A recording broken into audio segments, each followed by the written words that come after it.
Welcome to the boring Pierre Elliott Trudeau School, a traditional school system. Here, children march into the school promptly as the bell rings and sit quietly in their seats ready to be taught. They are taught by the book, which follows a strict curriculum. It is the goal of the teacher to complete everything on the curriculum so that they can send the children to the next level of schooling. The teacher does not include the children in anything regarding learning or decision-making within the classroom. As a result, the children are intimidated by the teacher's power in the classroom, afraid to ask questions, and afraid to fail. The children are left as victims of boredom and daydreaming. They have much more difficult time retaining any information, as the teacher lectures them hour after hour, whether they are retaining it or not. This is an environment that encourages social divide. Group work and collaboration is forbidden. Students are evaluated and graded based on the work they present to the teacher. Failed grades are possible. This is a flawed system of knowledge that separates children based on their mental knowledge and economic state. It is an unfair setting to all. Traditional schools right now are present in a society which accepts schooling for schooling's sake as the norm. The values that we pick up within these institutions are values that we take with us for the rest of our lives. Unfortunately, because of the way schools are right now, schooling for the child's sake is pushed off to the side. Experience has not found a place within our school systems, and this is hurting our children. We have allowed the current curriculum in schools to dangerously define our children based on where they come from. This has made it difficult to alter the original status in society once they leave school. Be what you want to be is an empty promise nowadays within this system. If we continue to use this model of education, society will be ruined, and our children's future will be destroyed. Enjoy the show.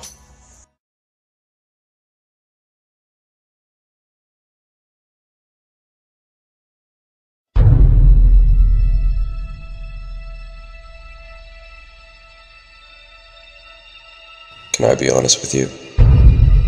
I'm bad news. I'm not your friend. I'm not going to help you. You're going to sit there, and you're going to listen.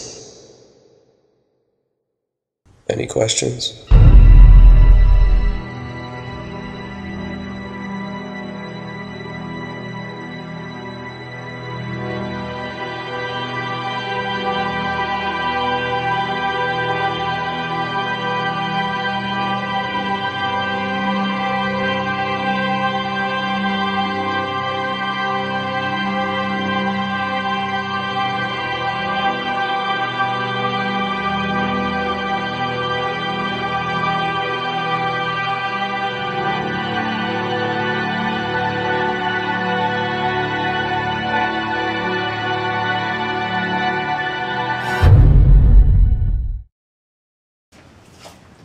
It's almost time for class. I don't want to go. It's gonna be so boring. All he ever does is talk. Yes, we're gonna be late. We're gonna be late. Let's go. What is her problem? Yeah.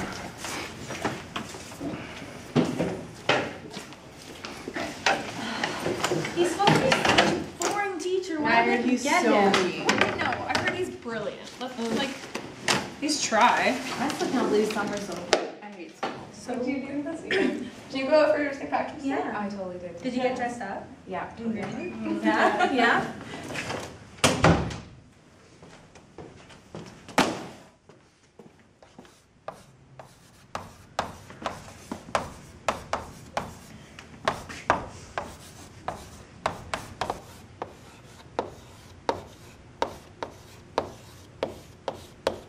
Good setup.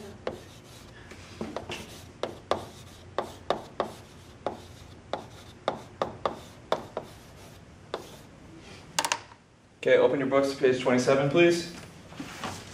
Okay, a convergence of internal and external factors convinced colonial and imperial political leaders that a union of British North American colonies was desirable.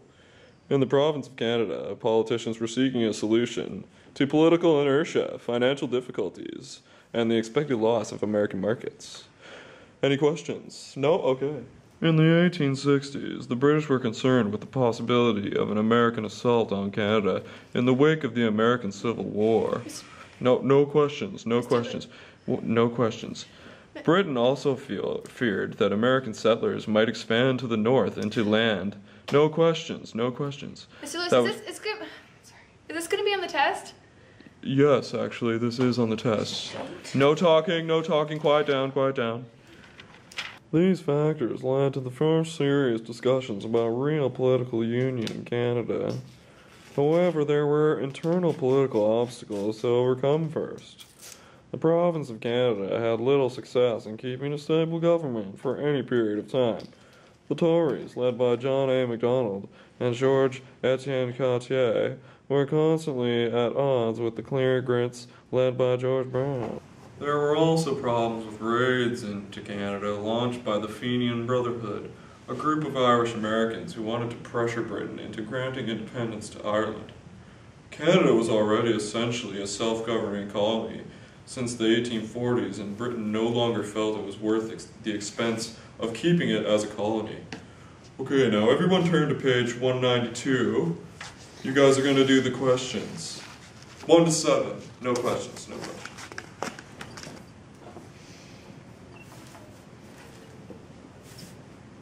What'd you do for 1? It's right here. And 2, 0, 1, 2. Excuse me, this is individual work, no talking, okay? Get back to work.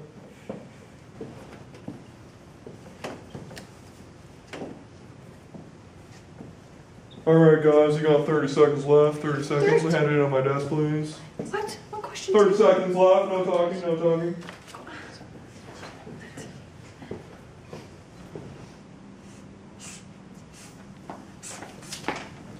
Okay, everybody, time's up. Hand in your papers, please. Let's see. Hey, hand in your papers, guys. Guys, it's time. Hand in your papers. Hand in your papers. You gave me an X. Please hand in your paper. Thank you. Please be seated. Sorry, Nolan.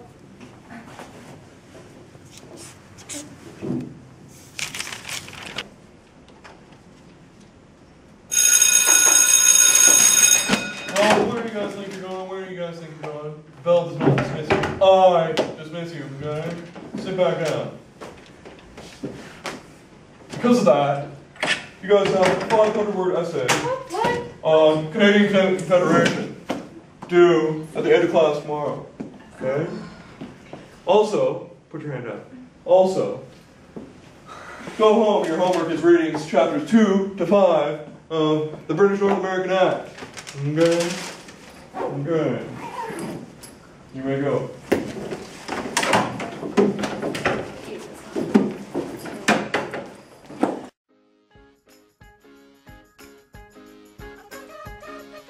Welcome to the improved Pierre Elliott Trudeau School, where there are bright colors and spacious classrooms with circular tables that encourage participation and group work.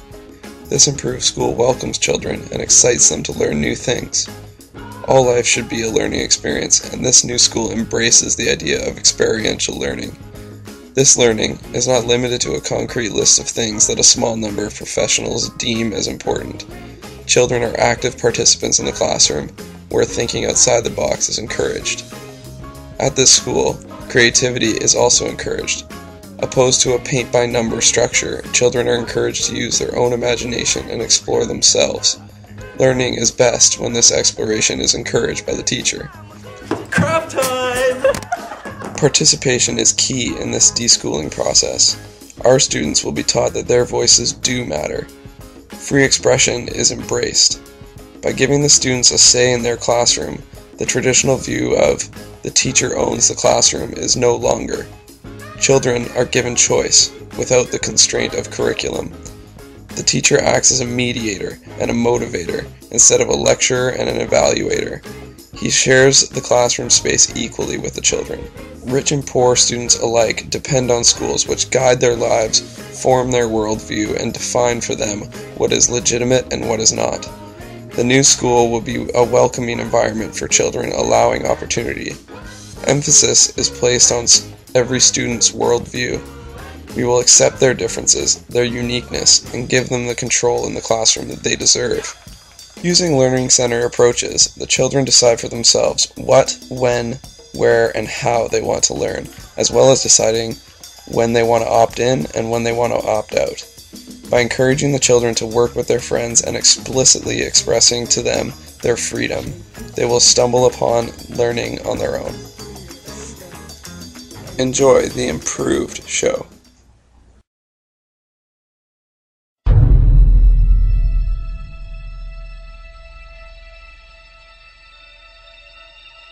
Can I be honest with you? This is gonna be fun.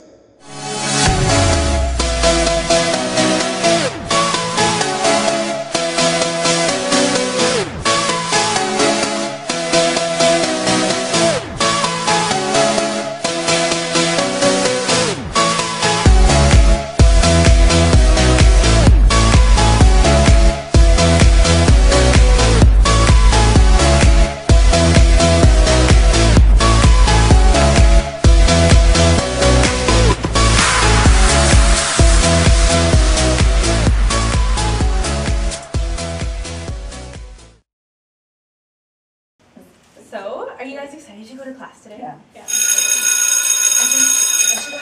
Oh, why? I love this class.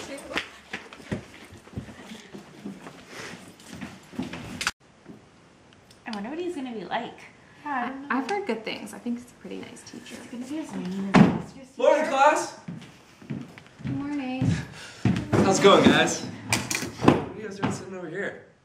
Oh, or do you want us sitting? No, let's go. Let's sit by the couch. Come on, get comfortable. All right. I am Mr. Lewis.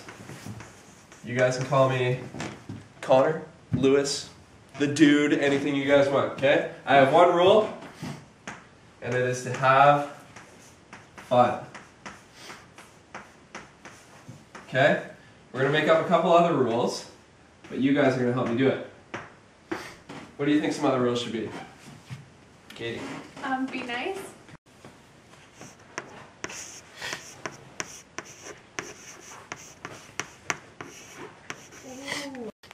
Okay, girls. So for the first couple weeks, we'll be learning about Canada. So I want you guys to write down everything you know about Canada. Hold on. No. Work together.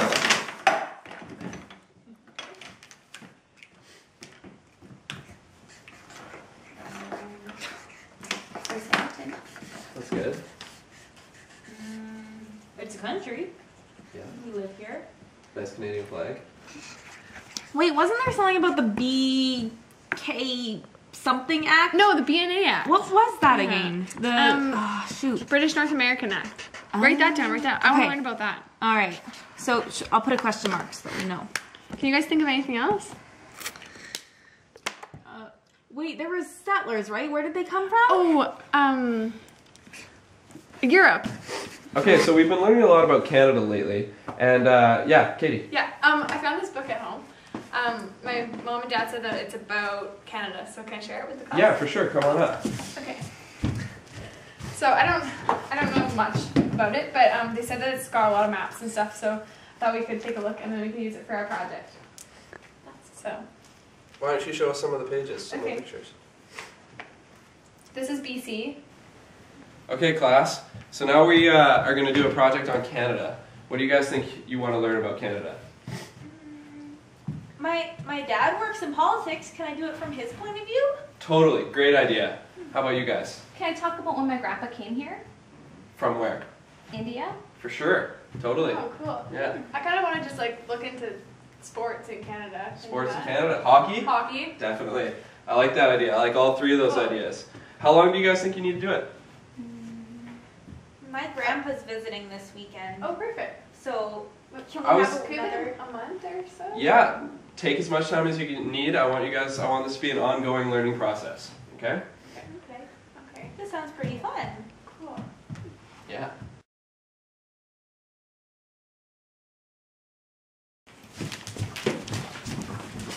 Oh, thank you. Thank you. Looks good. Thank you guys. Awesome. Thank you. Thank you. Wow. Those all look really good, guys. I'm really glad. So now that we're done with our Canada section of the class, we're going to start doing geography. Okay, so for today's class, we're going to go outside and we're going to collect some rocks and bring them back and then examine them. Okay? So let's go outside.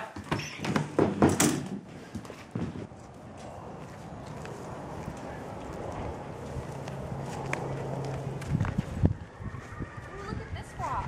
Look at this leaf. It's pretty cool. And it's this name.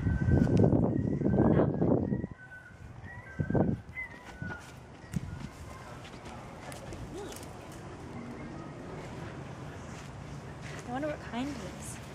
Maybe we can take it and ask. Probably. There's tiny ones too. Ooh, this is a pretty one. This one looks kind of blue. This one has different colors. Here. Look at it. It's like has a shape inside. They could almost match.